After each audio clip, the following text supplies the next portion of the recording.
You ask Tiger to solve. This deals with linear equations with one unknown. The final result is w equals -2. Let's solve it step by step.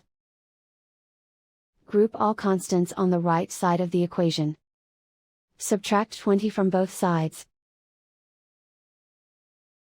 Simplify the arithmetic.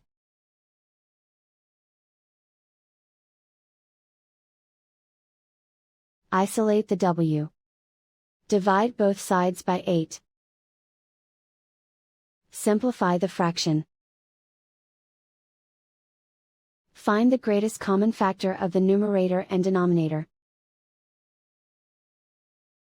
Factor out and cancel the greatest common factor.